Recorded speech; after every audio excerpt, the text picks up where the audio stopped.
The men, all those who were not looting, that is, were arrested, and I among them. I am sure you're not telling us everything, I am sure you did something, said Natasha, and pausing added, something fine? Pierre continued. When he spoke of the execution he wanted to pass over the horrible details, but Natasha insisted that he should not omit anything. Pierre began to tell about captivity, but paused. By this time he had risen from the table and was pacing the room, Natasha following him with her eyes. Then he added, no, you can't understand what I learned from that illiterate man, that simple fellow. Yes, go on, said Natasha. Where is he? They killed him almost before my eyes. And Pierre, his voice trembling continually, went on to tell of the last days of their retreat, of Karatiev's illness and his death. He told of his adventures as he had never yet recalled them. He now, as it were, saw a new meaning in all he had gone through. Now that he was telling it all to Natasha, he experienced that pleasure which a man has when women listen to him, not clever women who when listening either try to remember what they hear to enrich their minds and when opportunity offers to retell it, or who wish to adopt it to some thought of their own and promptly contribute their own clever comments prepared in their little mental workshop, but the pleasure given by real women gifted with a capacity to select and absorb the very best a man shows of himself. Natasha, without knowing it, was all attention. She did not lose a word, no single quiver in Pierre's voice, no look, no twitch of a muscle in his face, nor a single gesture. She caught the unfinished word in its flight and took it straight into her open heart, divining the secret meaning of all Pierre's mental travail. Princess Mary understood his story and sympathized with him, but she now saw something else that absorbed all her attention. She saw the possibility of love and happiness between Natasha and Pierre, and the first thought of this filled her heart with gladness. It was 3 o'clock in the morning. The footmen came in with sad and stern faces to change the candles, but no one noticed them. Pierre finished his story. Natasha continued to look at him intently with bright, attentive, and animated eyes, as if trying to understand something more which he had perhaps left untold.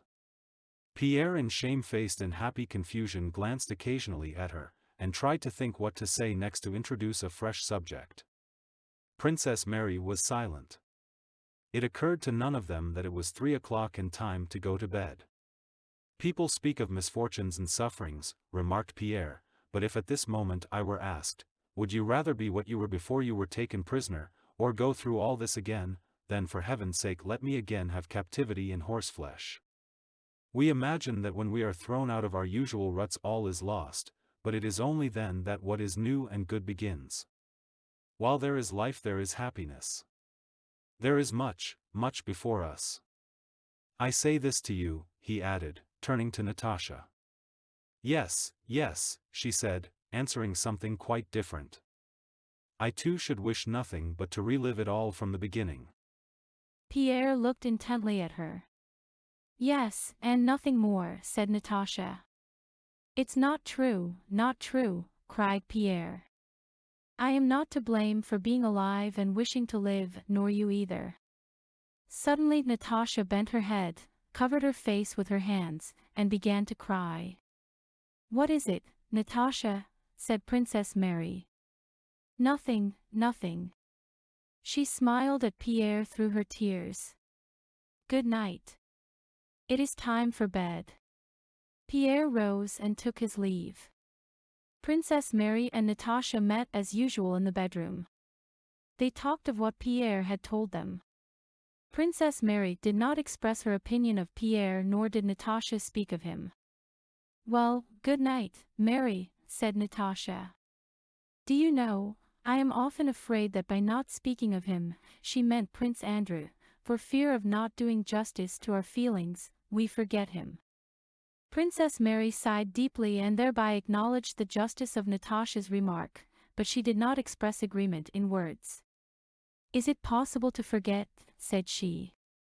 It did me so much good to tell all about it today. It was hard and painful, but good, very good, said Natasha. I am sure he really loved him. That is why I told him.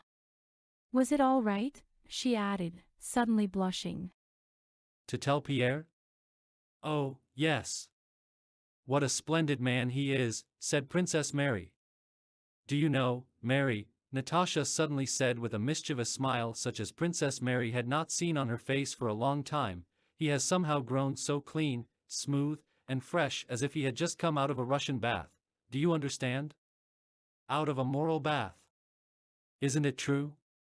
Yes, replied Princess Mary. He has greatly improved. With a short coat and his hair cropped, just as if he had come straight from the bath. Papa used to. I understand why he, Prince Andrew, liked no one so much as him, said Princess Mary. Yes, and yet he is quite different. They say men are friends when they are quite different. That must be true. Really, he is quite unlike him, in everything. Yes, but he's wonderful. Well, good night, said Natasha. And the same mischievous smile lingered for a long time on her face as if it had been forgotten there.